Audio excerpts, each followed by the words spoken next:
Hello, sunshine. I'm Alexi Lalas, and this is the State of the Union podcast presented by State Farm, the State of the Union, where we look at the beautiful game on and off the field through the lens of red, white, and blue-colored glasses. First, though, joining me, as always, my friend, my colleague, my guiding light, a soccer savant and a Fox Soccer researcher and writer extraordinaire, Mosse. How are you doing on this Saturday, the 19th of November, as we get ready to kick off the World Cup here in Doha, Qatar? How you doing, man? I am doing great. This is incredibly exciting to be a part of my fourth World Cup with Fox. I love it. Love our location, right in the center of the action, so really looking forward to this. I'm not even going to ask you if you're watching anything, because I know you are down and dirty and deep in research, getting ready for the World Cup to start off, but I'll ask you anyway. You watch anything?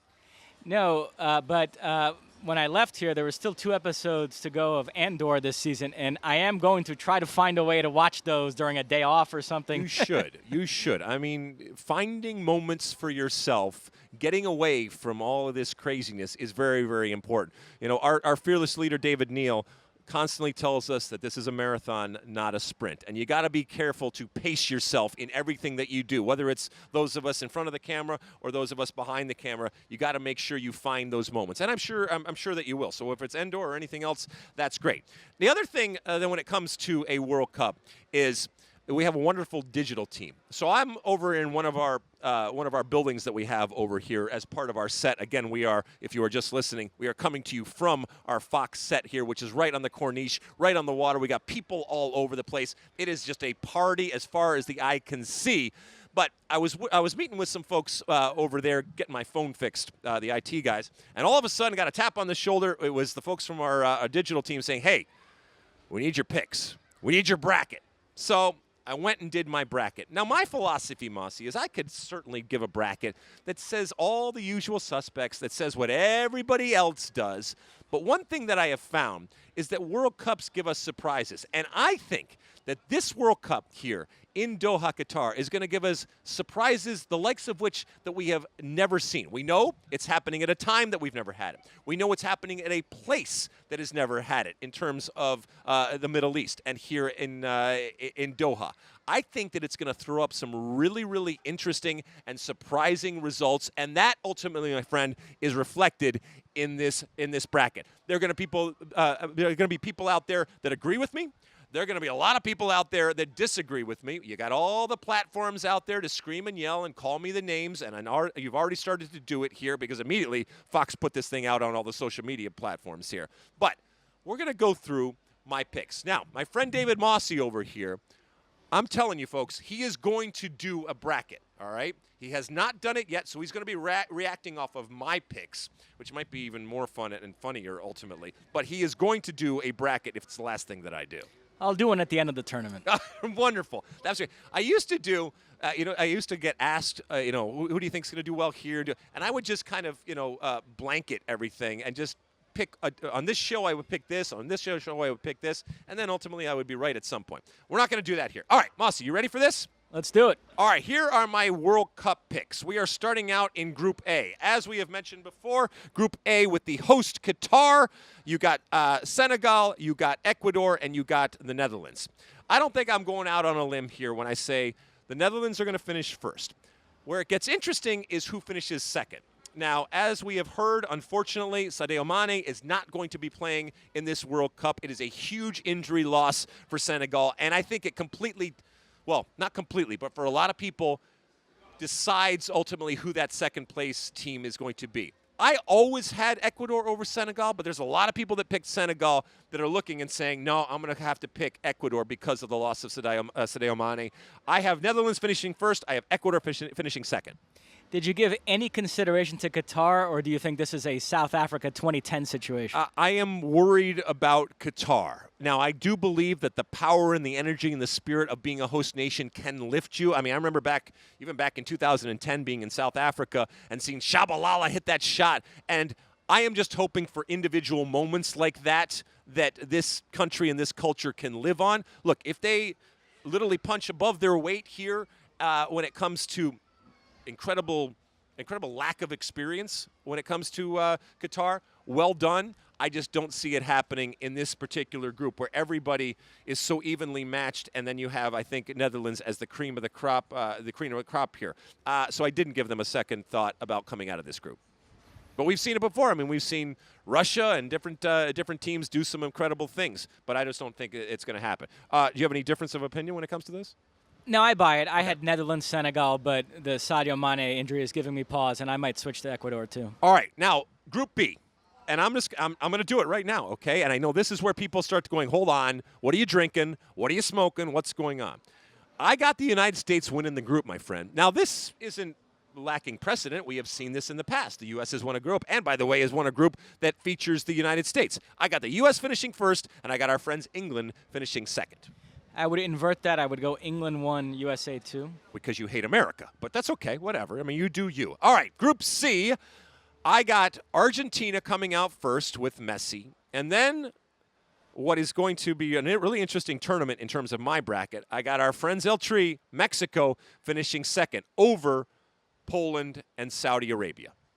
I certainly agree with Argentina. It's interesting with Mexico. We talk about their 7 straight round of 16 eliminations in a negative light because of their inability to reach that 5th game. But there's something to be said for always getting out of your group. Yep. Brazil and Mexico are the only 2 countries that have reached the knockout stage of the last 7 World Cups. So Mexico, they have demonstrated a knack for doing this, which is why I lean them instead of Poland, even though I think on paper Poland might be the slightly better team. But you're going to go with Mexico. Yep. All right, cool. Group D, I got France finishing first, and then everybody's dark horse, so it can't really be a dark horse, but I guess people are picking it as a dark horse. I got Denmark finishing second. Now, I'm sure there's some people that have that flipped right there. I don't know if Australia is going to win a game here at the World Cup. Tunisia may get a point going forward, but I think it's far and away France and Denmark. It's just a matter of if you want France to finish first or second. And the order is crucial there because this group is crisscrossed with the Argentina group. So if we assume Argentina wins their group, whoever finishes second between France and Denmark will face Argentina in the round of 16. I'm going to invert it. Might be wishful thinking on my part because I want that France-Argentina round of 16 clash. So I'll go Denmark 1, France 2. All right. Group E, we have Germany, Spain, Costa Rica, and Japan. The Germans, my friend, I think that they are back, and they are going to be back with a flourish. They are going to top their group over Spain. As we mentioned, Spain is a good Spain team. I don't think that they are an elite Spain team yet, so I got Germany finishing first in Group E and Spain finishing second in Group E. I buy it. Spain is a seeded team, but I think Germany is the class of this group. All right, moving on to Group F, which features Belgium, Canada, Croatia, and Morocco. I got Belgium finishing first without a problem with a Coke and a coffee. I don't have my friends from the Great White North Canada going through. I know that's going to disappoint them, maybe even motivate them. Who knows? You can send me the check for being a motivator here. And I do have Croatia, even though I think it was an aberration and a wonderful magic moment, that previous World Cup. I don't think that it was as much of a lightning in the bottle type of situation where they can't completely where they can't at all recapture some of it, so I do have them finishing second. Yeah, Belgium and Croatia are certainly the 2 best teams in this group, but if I had to pick a Cinderella, I might go Canada over Croatia. There's a lot of people. I mean, as I've said before, I talk to a lot of people that aren't involved in CONCACAF who immediately go to Canada as that is a team that I can back. That is a team, and that's that is a true underdog type of situation. Don't give me this Denmark, all right? You want to pick an underdog? Go ahead and pick Canada. We had a Fox dinner a couple nights ago, the whole crew that's down here, and I actually sat next to Doug McIntyre. Yep. And we had a lengthy conversation in which he tried to justify his Germany dark horse pick. Oh, come on. Come on, Doug. You're better than that, Doug. I will say he made a decent case, but nevertheless. I love Doug. Wonderful writer for a writer. Should have him on at some point during this tournament. Absolutely we will. Yeah. All right, let's go to here we go. Here gives you an opportunity to talk about your Brazil again. Group G, Brazil, Serbia, Switzerland, and Cameroon. I got Brazil finishing first, going out on a limb, and then I have what is my dark horse and the team that I am picking to go very, very far, and you will see here coming up, Serbia finishing second. I agree. Brazil 1, Serbia 2. This gives me a chance to give you my favorite underrated Brazil stat when we talk about their World Cup pedigree. Brazil has topped their group in each of the last 10 World Cups going back to 1982. Not advanced, topped their group. So I think that goes to 11 straight at this World Cup. I don't give Cameroon much of a chance of advancing. Brazil beat Cameroon 4-1 in the group stage of the 2014 World Cup. I attended that match. And you want to know how bad that Cameroon team was? Fred scored against them. Oh, my goodness. Oh, my goodness. All right, let's go to the final group, Group H. Uruguay, Ghana, South Korea, and Portugal. I do have Cristiano and company figuring it out and finding a way out of the group, so much so that they actually finish first. And then this is where it gets interesting. I know a lot of people love Uruguay, but I actually have South Korea pipping Uruguay and finishing second in this group. Son, as the Phantom of the Opera, comes good at the World Cup and becomes an even bigger star than he already is, both for South Korea and the world. I go Portugal 1, Uruguay 2. Really? Okay, fine. All right, listen. Let's take a quick break, and when we come back, oh yeah, it is time. I'm going to give you my picks for the knockout rounds because we have all these teams. We're going to put them into the machine here, and they're going to spit out actually who is playing whom. Don't go anywhere. All right, welcome back. Oh, we are into the round of 16. Win or go home. There is no tomorrow if you don't play well. All right, here we go. So these are according to my picks. Again, Aussie. So you're just going to have to react to my picks. And I had some crazy picks, so some interesting matchups are going to happen here.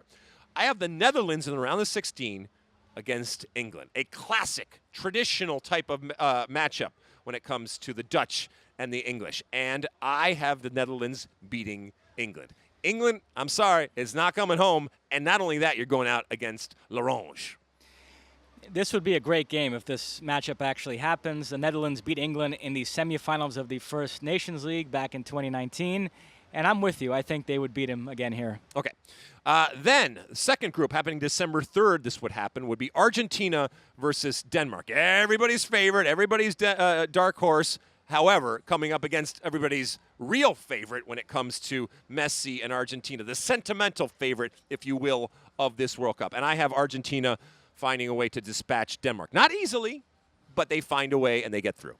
I'm hoping this is Argentina-France, but if it's Argentina-Denmark, tough game for Argentina, but I would give them a slight edge. I think they move on. All right. Now, with the United States in my bracket winning the group, it actually pits them against Ecuador, a team that, like them, are very, very young. A team that, like them, maybe are built for the future in 2026. We might see the best of them, but also a team that the U.S. has faced often and many times, including back in the Copa America Centenario and these types of situations. So this is an opportunity for the U.S. to face a round of 16 opponent that some would argue they are better than. And absolutely, I have the U.S. beating Ecuador when it comes to the World Cup in the round of 16. I don't think this matchup will happen, but if it does, I will say it would be a very winnable game for the U.S. Winnable game for the U.S. All right. Then I have France versus our friends Mexico. And this is where I have the reigning World Cup champions, France, going out. Not only do they go out against Mexico. And I know there's a lot of Mexican fans, and believe me, the Mexican fans travel well. I've already seen a couple of them here at our set here in Doha. They're not really psyched about their Mexico team. I have never seen a Mexico fan base more down on El Tri than at this moment. Well, don't worry. They're going to be up. And they're going to be up when this team goes through, like I said, in the group stage. And they are really going to be up when they end up beating the defending champions, France, in the round of 16. If France were to win their group, it would tell me that they have a harmonious squad, that Mbappe and Benzema are clicking. So I would then have a hard time seeing them losing to Mexico in the round of 16. Hey, listen, don't put it past France to be harmonious one day and a complete you-know-what show the next day. As a matter of fact, I'm rooting for it. I love when I get some France drama. All right, here we go. Germany will be playing against Croatia. Germans are back. They take care of Croatia. Actually, I think it's not even a problem. Not only do they beat them, I think they beat them big. Croatia famously beat Germany 3-0 in the 98 quarters when they had that great run to the semis with Davor Suker. For some reason, that's the game that comes to mind when I saw you put that matchup down.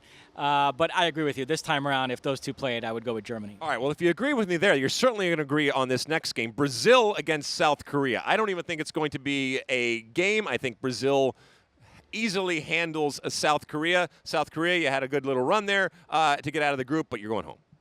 I would love this matchup in the round of 16. These two recently played in a friendly. It was 5-1 Brazil.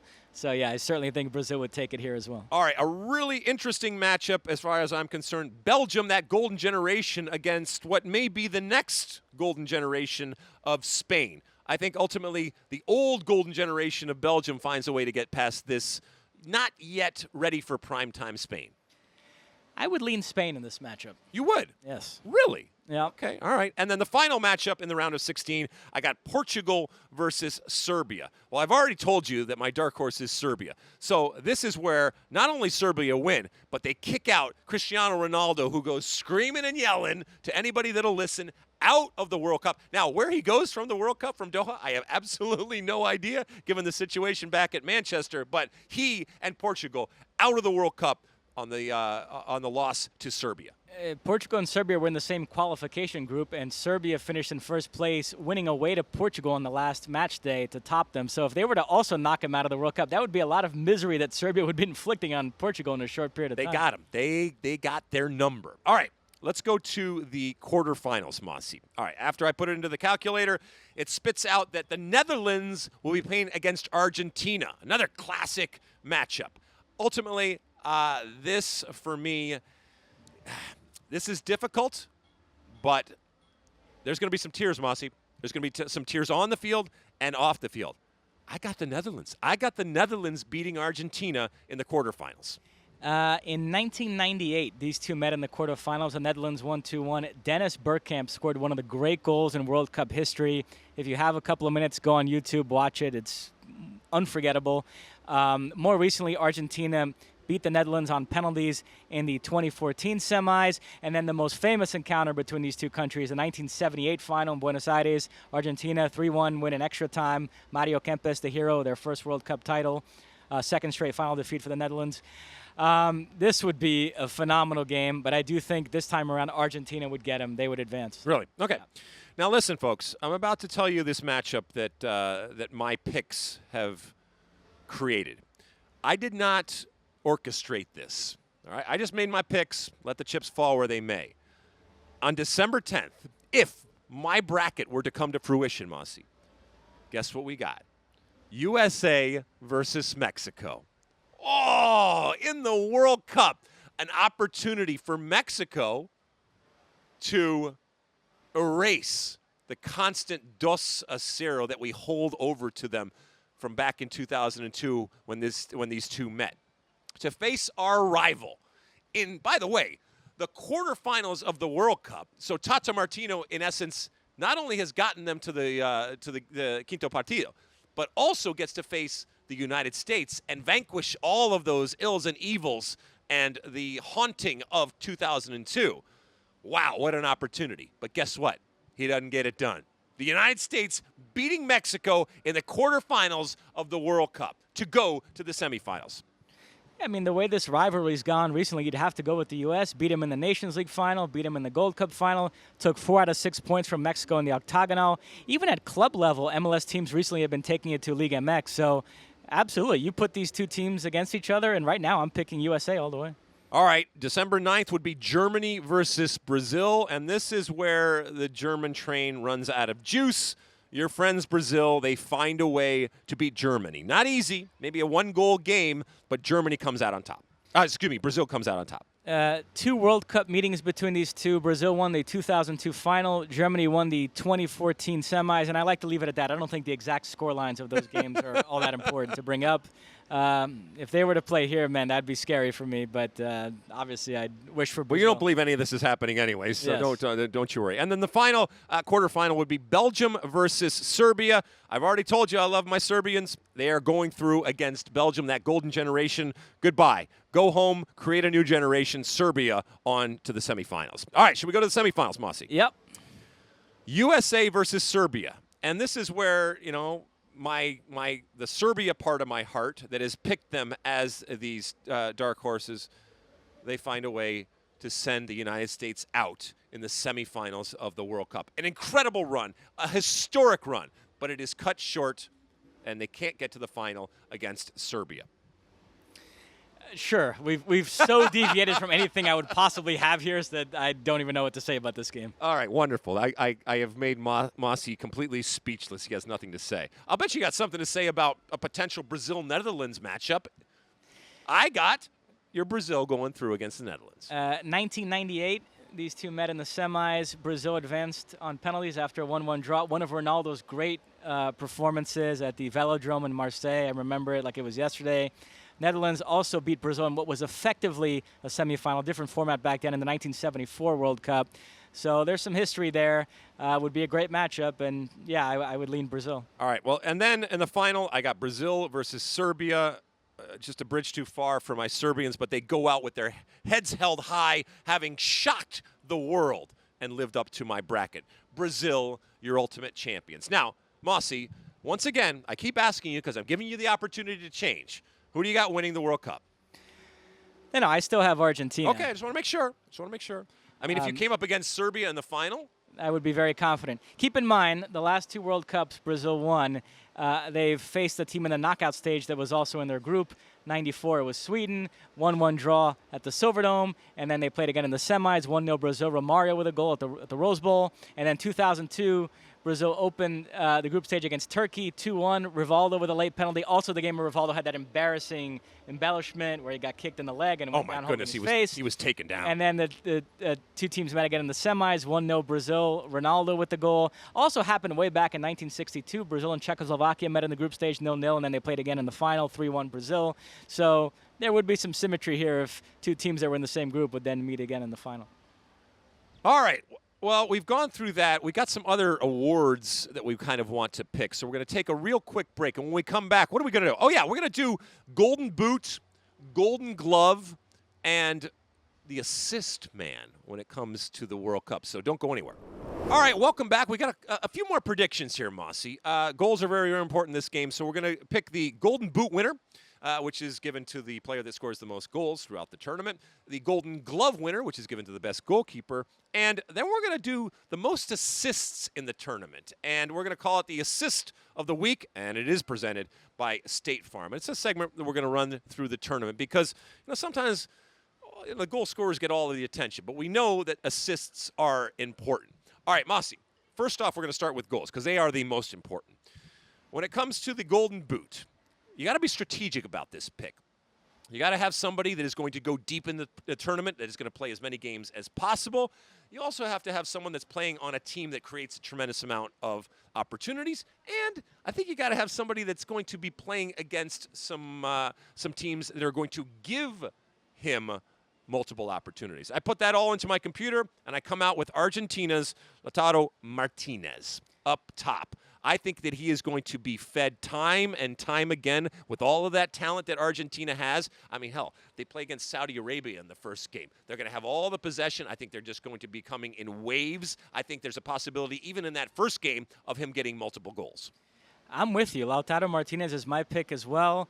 And if you go to the Fox Bet site, he's way down there in the odds. So you could actually make some real money. Yeah. Oh, yes, I have Argentina winning the World Cup, and I think Lautaro will bang in a lot of goals along the way. So he's my pick. All right, he's your pick. Let's go to the Golden Glove, which is given to the best goalkeeper. Now, there's a couple ways you go about it in terms of the strategy of this. You could pick a goalkeeper that you know is going to face a tremendous amount of shots and therefore has the best opportunity to shine, or you can go for a team that is going to go deep into the tournament and therefore the success oftentimes is predicated on you being good defensively. Maybe you got some clean sheets, and you are going to be given the credit whether you saved the ball or not.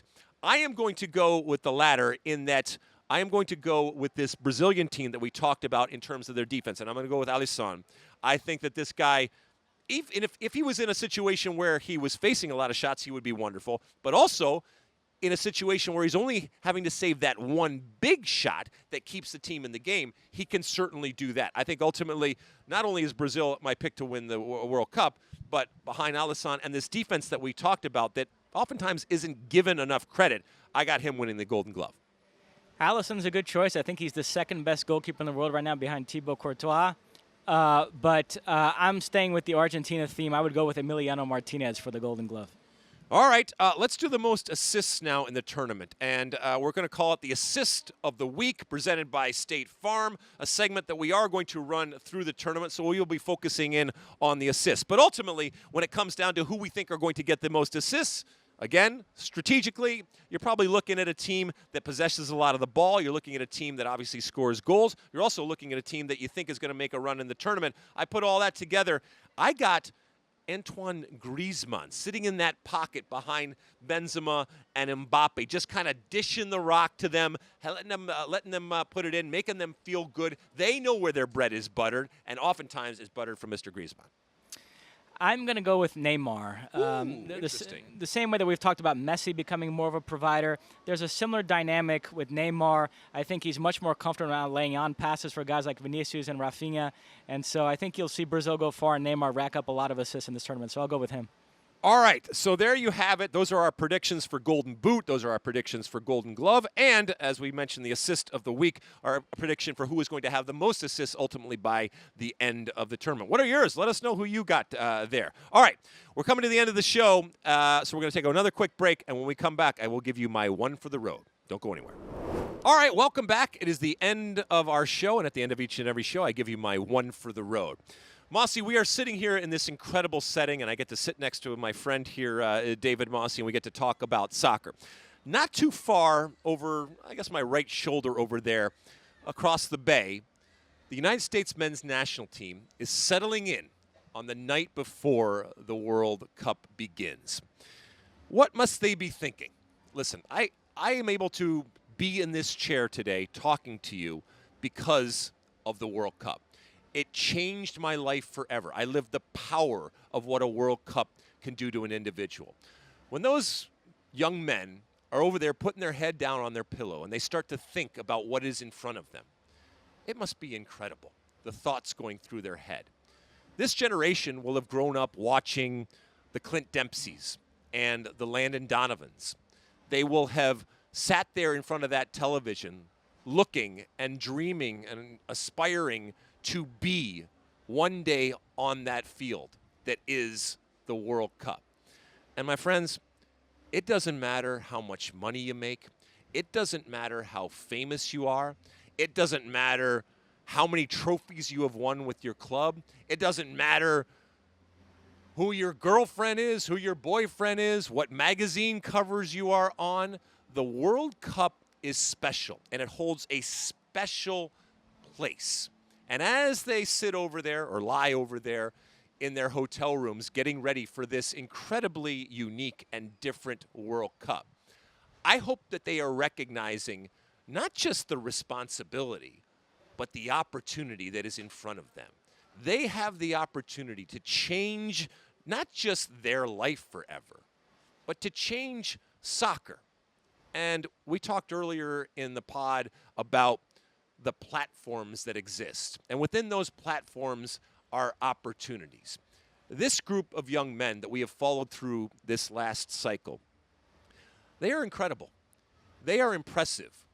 They, I think, deserve your time and your respect. And I think if you do give them that time, that they will earn, ultimately, not just the respect, but the pride that you feel in your country through a team. In this case, it is a soccer team. And if and when you get that, it is something special. And I hope that they don't waste it. And the sooner they figure out that they're playing the exact same game that they were playing so many years ago when they were kids, when they were sitting there watching the World Cup on the television, when they were out in their front lawn juggling the ball or kicking it around with their mom or dad. Now they get to walk on the field and they get to play in a World Cup. And that is something that can never, ever be taken away. And you know what? There will be good times. There will be bad times. There will be incredible goals scored. There will be incredible mistakes made. But ultimately, being in a World Cup, it's like nothing else. I talked to you about what I smell and what I feel here in Doha, Qatar. It is something special. This is going to be a special World Cup. I hope that it's special for the fans that are here. I hope that it's special for the people that are watching back home. I hope that it's special for the players here. And I hope that ultimately a player's life or the players' lives are changed by what happens on the field, because you will never be the same. Welcome to the World Cup. Welcome to Doha, my friends. Mosse, anything to say before we head out? We were just missing the patent music there. I know. Listen, we'll put that in post. This is what I live for, Mosse. This makes me so happy to be at a World Cup and on the cusp of the beginning of a World Cup where everything and anything is possible, my friend. And listen, we are going to continue to give you day in and day out coverage when it comes to what Fox is doing. From a State of the Union perspective, we're going to continue to pump out content. We apologize because, this week was a little bit hectic, and I know we're a little bit late when it comes to your podcast. And I know ritual and routine are very, very important, Mosse, to all of our State of the Union podcast listeners out there. I've already gotten some very carefully and curtly worded tweets out there as to, well, I went out for my run and it wasn't in my feed and we didn't get it. I know. We're figuring it out here. As I said, we got a lot of people working here on our Fox lot here and our Fox compound here that are going to give you plenty of content. So don't worry. We appreciate all the times that you listen, that you download, that you rate, that you review, whether you listen, whether you're watching it on YouTube, whether you're coming to us on the social media platforms out there. Keep it coming, because, my friends, there is nothing like a World Cup. And you need to be involved. You need to be in communication. You need to be part of this incredible festival and this incredible party that is going on. All right. We will be back again for our next World Cup. And until then, and as always, size the day.